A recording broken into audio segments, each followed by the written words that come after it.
à toutes et à tous, bienvenue dans le podcast de Paris Basketball On Air pour un nouvel épisode. Et oui, ce n'est pas le dernier, Paris a remporté sa série contre Cholet, une victoire en 3 matchs, 74-62 sur la dernière rencontre qui s'est donc jouée ce mardi à l'Adidas Arena. Paris a eu chaud, ça n'a pas été facile, que ce soit donc au match 2, donc on a débriefé ce week-end, mais aussi donc sur ce match 3, où Paris n'a jamais vraiment su faire la différence, sauf en fin de partie. Bref, on va en reparler un petit peu longuement dans ce podcast. Et cette fois-ci, je ne suis pas avec Antoine, mais je suis avec Théo. Salut Théo. Salut. Ton grand retour. Ça fait un moment que tu n'as pas fait de podcast, si je dis pas de bêtises. J'ai fait celui du Portel, donc il y a quasiment oui, 2 ça semaines. va. Mais, Ça va. voilà. Je m'en mets toujours un peu les pinceaux. En tout cas, voilà, toi, tu étais devant le match. Moi, j'étais à l'Arena. Donc, Paris l'a remporté. Je l'ai dit, de 12 points, 74-62. Une victoire qui a mis un peu de temps à se mettre en place, même si finalement, quand on regarde un peu carton par carton, Paris n'a jamais perdu un carton. Victoire de 2 points, de 6 points, d'1 point et de 3 points. Finalement, cette victoire s'est aussi créée un peu sur le long terme. Théo, qu'est-ce que tu retiens un peu là, rapidement de cette partie dans les grandes lignes?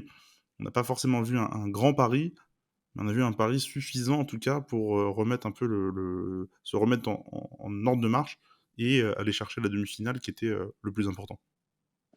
Bah, déjà, pour moi, il faut quand même féliciter Cholet, même si ils parviennent pas à se qualifier. C'est quand même une équipe qui, sur les en tout 5 matchs qu'on a joué cette saison contre Cholet, nous a fait galérer sur 5 matchs, selon moi. Donc, franchement, bravo à eux. Ils ont été bons. Ils ont su poser des problèmes à Paris. Une bonne gestion de ce qu'ils ont fait à l'intérieur. Alors sur ce match 3, ils se sont un peu perdus. C'est là où ils ont été le moins bons dans la série, selon moi. Est-ce que c'est un problème de fatigue ou est-ce que Paris s'est plutôt bien adapté? Je pense que c'est un combo des deux. Mais donc voilà, déjà, Cholet a posé problème à Paris. Et côté parisien, comme je le disais, pour moi, il y a eu une bonne adaptation au fur et à mesure de cette série, avec un match 1 que tu perds, un match 2 où tu t'imposes en marquant un petit peu les esprits parce que tu te réveilles bien et c'est jamais facile d'aller gagner non plus à Cholet. Et dans ce match 3, Paris s'est imposé et j'ai bien aimé. Bon, ça n'a pas été un très très beau match de Paris, mais Paris a su mettre les shoots qu'il fallait. Paris a su réagir quand il fallait. C'est quelque chose dont l'équipe avait un peu plus de mal récemment. Donc voilà, l'essentiel c'est la qualification, mais il y a quand même pas mal de choses à noter.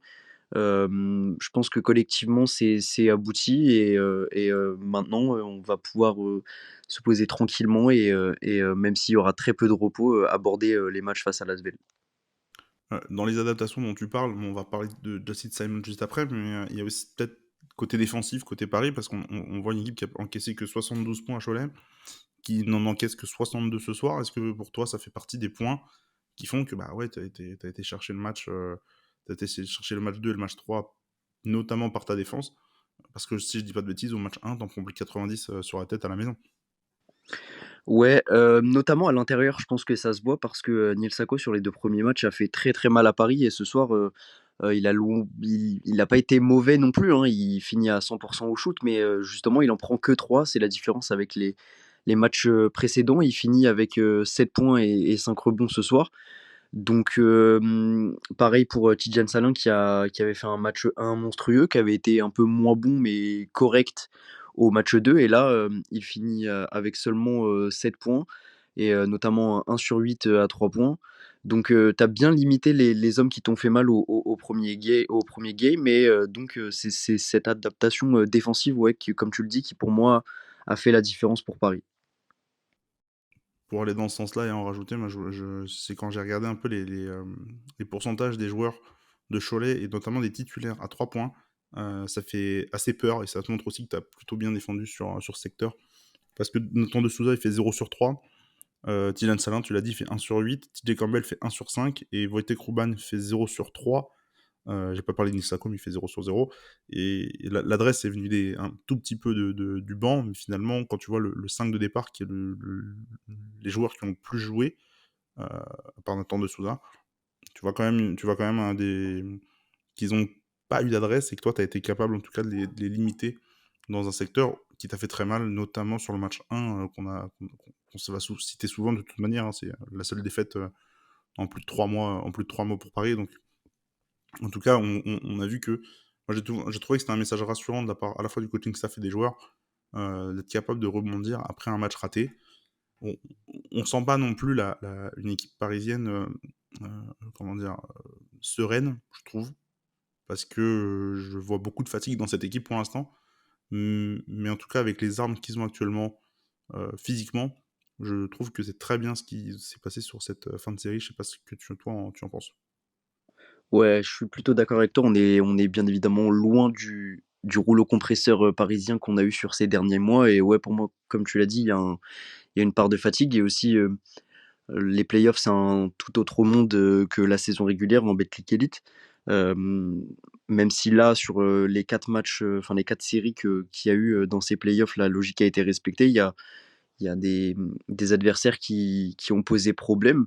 Je pense que Paris-Cholet, c'était quand même la série la plus disputée parce que, tu pas eu de gros upsets et même quand, Cholet, était bien en contrôle au game 1, Paris est revenu. Il y a eu la même chose, dans le sens inverse au game 3 et pareil là, Paris s'est jamais vraiment détaché, grandement dans ce match 3, même si, il y a eu un bon coup d'accélérateur, notamment dans le troisième, mais, Cholet a su, pareil, revenir un petit peu.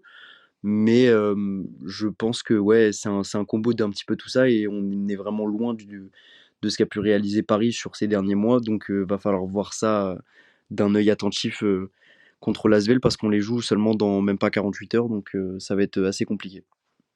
Ouais, ça va être assez compliqué. Il va surtout falloir retrouver un état de forme, et c'est là tout l'enjeu, on va dire, des 48 heures qui arrivent avant le match 1. En tout cas, un joueur qui est en forme depuis qu'il a été remis sur le terrain, c'est Justin Simon, dont tu voulais absolument parler. Et il faut absolument qu'on en parle. On l'a on en a bien parlé pendant le podcast du deuxième match, parce qu'il était de retour donc dans l'effectif. Il avait été mis sur le banc, au profit donc de Mikael Antonen. Mikael Antonen qui était encore une fois en tribune là, ce soir.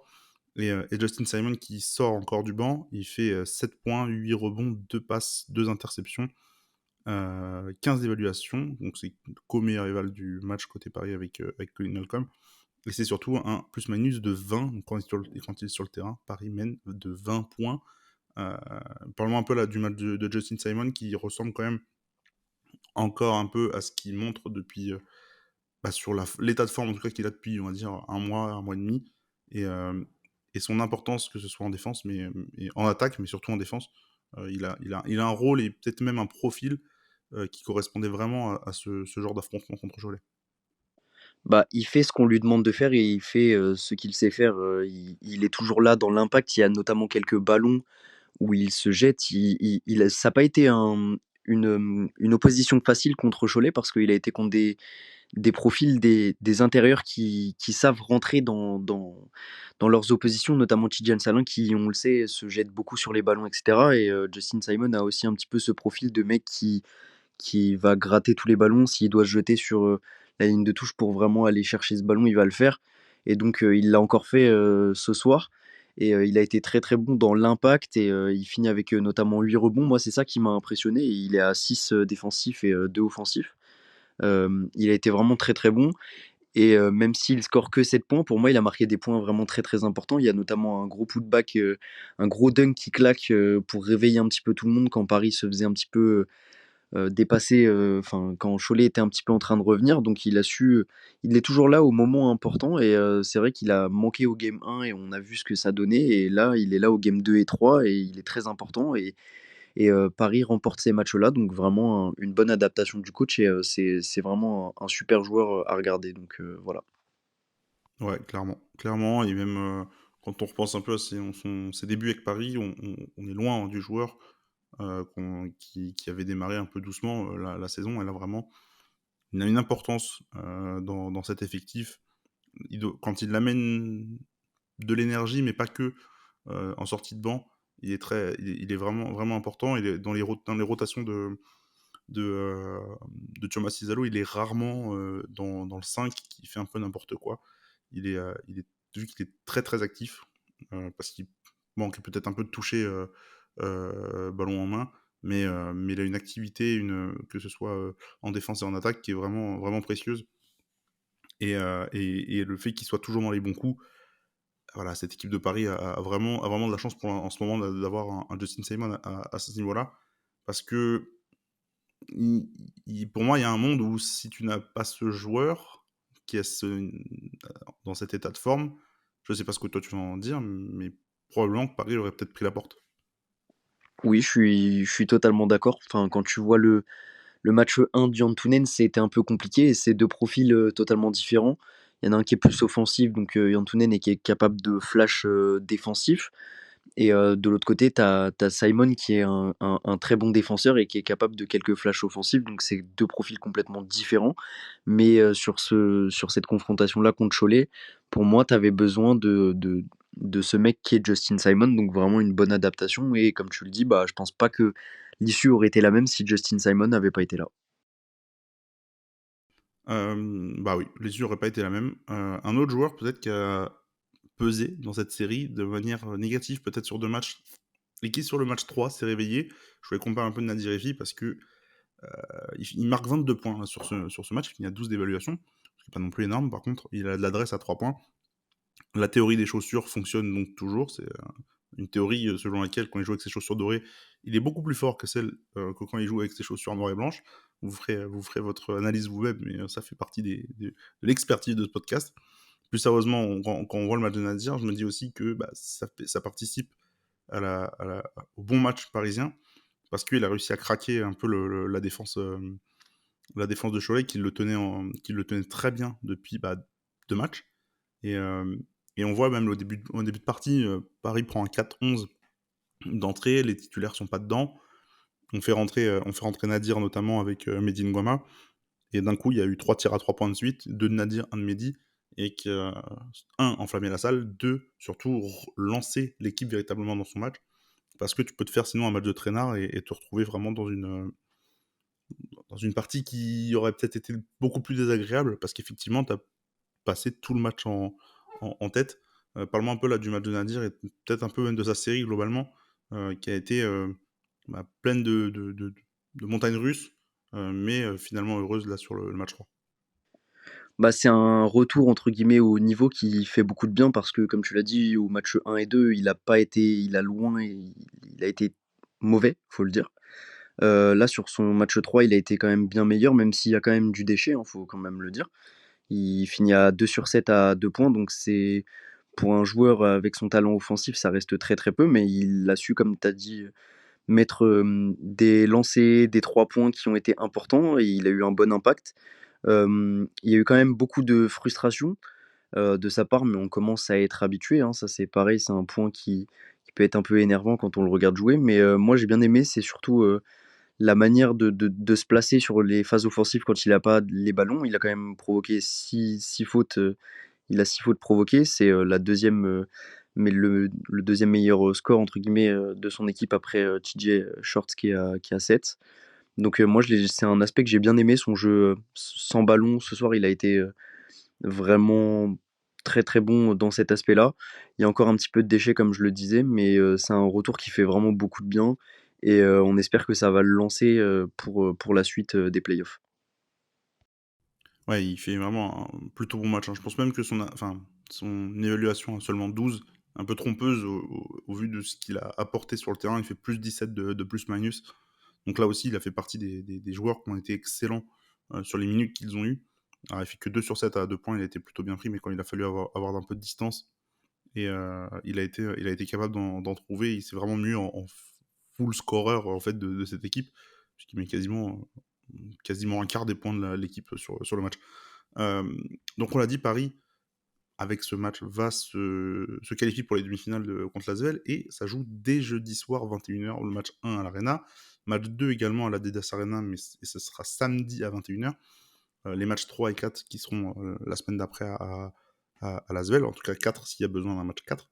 Euh, Qu'est-ce qui t'inspire cette série? On a vu l'Asvel donc contre Saint-Quentin bousculé, vraiment bousculé, et qui a fait un gros retour sur le match 2 pour s'imposer. Euh, Ils ont été notamment très gênés par Nolan Traoré sur les 2 matchs, qui est un peu la sensation là, sur cette fin de saison dans le championnat de France. Parle-moi un petit peu là, de ce que t'inspire cette confrontation contre l'Asvel. C'est une équipe quand même, à noter que Paris a battu 2 fois sur la saison en Betclic Elite. Je sais pas trop quoi en penser de cette série parce que comme tu l'as dit, Paris a déjà battu 2 fois, l'Asvel cette saison et l'Asvel, c'est une équipe qui est capable du meilleur comme du pire. On l'a vu beaucoup de fois, des matchs, remportés, vraiment en buzzer ou sur les dernières possessions. Des matchs, où ils passent vraiment à côté de leur match et ils se réveillent. Il y a notamment là le match 2 contre Saint-Quentin. Ils sont menés à un moment de 20 points et même dans les 3 ou 4 dernières minutes, si je dis pas de bêtises, ouais, il reste 3:30, quelque chose comme ça. Ils sont menés de 12 points contre Saint-Quentin et ils arrivent à s'imposer. Donc ça fait partie de ces équipes qui sont entre guillemets «impronosticables». Donc il peut leur arriver de bonnes choses comme de moins bonnes choses et c'est vrai que l'aspect qui pour moi est vraiment à noter selon moi, c'est vraiment la comment gérer cette fatigue, parce qu'on a enchaîné quand même vraiment beaucoup de matchs. L'aventure européenne de l'Asvel, c'est même si elle a été très, très longue en termes de enfin, elle a été très, très longue sur une courte durée, c'est arrêté avant celle de Paris. Hem, je pense que l'Asvel a un avantage sur les premiers matchs entre guillemets, sur les 2 premiers matchs parce qu'eux, ils n'auront pas joué ils ont pas joué depuis dimanche quand Paris aura joué depuis enfin a joué, donc ce soir, donc mardi. 48 heures seulement pour préparer un match en termes d'intensité, c'est compliqué. Je pense que l il faut respecter cette logique et si tu es parisien, te dire que il faut vraiment gagner ces 2 premiers matchs. Ça va être très, très compliqué, mais pour ne pas trembler, et avoir un avantage quand même, pas mal et donc je pense que les 2 premiers matchs vont vraiment être les plus importants parce qu'après, tu as entre guillemets «une coupure», même si c'est pas une semaine. Tu as 3 jours pour souffler et te déplacer à Villeurbanne et aborder les matchs, 3 et 4 s'il y a besoin, le match 4. Mais je suis peu inspiré sur cette série. C'est vrai que, hem, c'est assez compliqué à pronostiquer pour moi. Je J'aurais tendance à dire quand même que si je devais donner un pronostic, je vois Paris s'arrêter ici. Je pense que des gens ne seront pas d'accord et je suis tout à fait, ouvert à discussion, mais je pense que ça fait quelque temps qu'on n'a pas vu un Paris vraiment très, très, convaincant. Je sais pas ce que toi t'en penses, Flav, mais si je te demande le dernier match où Paris t'a vraiment convaincu, contre un bon adversaire, je serais pas capable de dire quand ça a été et il y a cet aspect fatigue et frustration beaucoup dont on a parlé, notamment Antoine et moi, on l'a vu au Portel, des choses comme ça, beaucoup d'aspects qui vont pas dans le sens, parisien, mais en fait, tous les scores sont possibles. Ça serait très sévère, mais tu me dis un 3-0 d'une équipe ou de l'autre, je suis pas surpris. Et tu me dis cette série va en, va en 5, je suis pas surpris non plus. Donc, je sais pas ce que toi t'en penses, mais moi je trouve cette série vraiment très difficile à pronostiquer. Alors là, bah, déjà pour l'histoire du match, le plus convaincant contre un bon adversaire, j'ai envie de te dire, c'est presque la finale d'Eurocup. Donc ça remonte déjà à plus d'un mois. Pour moi en tout cas, j'ai pas d'autres souvenirs, très, très marquants en tout cas. Peut-être l'Asvel, mais l'Asvel c'était je sais plus, dans la timeline quand c'était. Mais sinon, je suis un peu comme toi, je suis assez indécis, si je dois dire maintenant ce que je pense, je suis pas très rassuré par ce qu'on montre. Effectivement, le match 1 et 2, comme tu dis, sont hyper importants. C'est les plus importants de la série parce que t'en perds un, tu perds l'avantage du terrain et ça va être compliqué. C'est une équipe Lasvel qui semble quand même, enfin, semble avoir préparé les playoffs, j'ai envie de dire, physiquement. Et m'ont pas impressionné non plus contre Saint-Quentin, mais ils ont fait le job. Donc je suis pas inquiet, mais je me dis que voilà, Lasvel arrive dans un meilleur état de forme, avec plus peut-être de conviction contrairement à Paris, en fait, comme tu dis, il y a beaucoup de frustration. T'en parles au Portel, mais même moi, j'ai envie de te dire, les trois matchs de playoff, euh, c'est une équipe qui peut-être sent qu'elle n'a plus autant les choses en main qu'elle ne l'avait il y a encore un mois et demi, et qui bah, forcément se frustre de voir bah, la victoire ne vient plus aussi facilement, même s'il y a énormément de travail toujours à l'entraînement, etc. Les corps fatiguent, et la peur qu'on avait, je me souviens en mars, on avait fait un podcast avec Lilian en se disant est-ce que cette équipe de Paris va arriver peut-être un peu fatiguée en avril avant l'Eurocup? C'était pas le cas. Par contre, cette équipe me semble fatiguée au moment d'attaquer les playoffs. Et c'est peut-être ça le problème, c'est qu'ils ont la retombée physique entre guillemets au mauvais moment. Maintenant, si tu tombes contre l'Asvel, bon, effectivement, si 3-0, ça me surprendrait dans un sens ou dans l'autre, hein, quoi qu'il arrive. Je pense plus qu'on va aller en 4, voire même en 5. Euh, mais bon, si tu tombes contre l'Asvel, t'auras pas à rougir non plus de ce que de ta saison et du niveau que tu as pu avoir, de tout ce que tu as pu donner de toute façon sur la fin de la saison. Là, je pense que Paris jette toutes ses dernières cartes euh, dans la bataille. Et j'ai même un peu peur si Paris va en finale, par contre, que ça finisse en 3-0 comme Monaco avait fait avec les Mets. Donc voilà, je suis un peu comme toi, c'est très 50-50 cette série parce qu'on a deux équipes qui n'ont pas forcément beaucoup de certitude. Je trouve que l'Asvel en a un peu plus, Paris revient à un bon niveau. Geoffrey Lauvergne, il rejoue. Donc, bah, ils ont quand même des retours de joueurs qui sont importants. Normand de Colo également aussi, qui va. Donc, ah, je me dis, c'est une série qui va être très serrée. Et c'est un peu c'est un peu l'élection de celui qui va se faire allumer par Monaco en finale. Donc voilà. Je sais pas si tu avais quelque chose à rajouter, Théo. Non, non, je suis plutôt d'accord et tu vois, c'est assez compliqué à pronostiquer comme on l'a dit et ouais, je pense que euh, plus le temps passe et plus Monaco s'affirme en. C'est vrai qu'il y a quelques temps, on pouvait se dire ah Paris peut faire douter cette équipe de Monaco, mais c'est vrai que là depuis quelques temps, ouais, comme tu l'as dit, j'ai regardé la timeline pendant que tu parlais des victoires un petit peu rassurantes de Paris.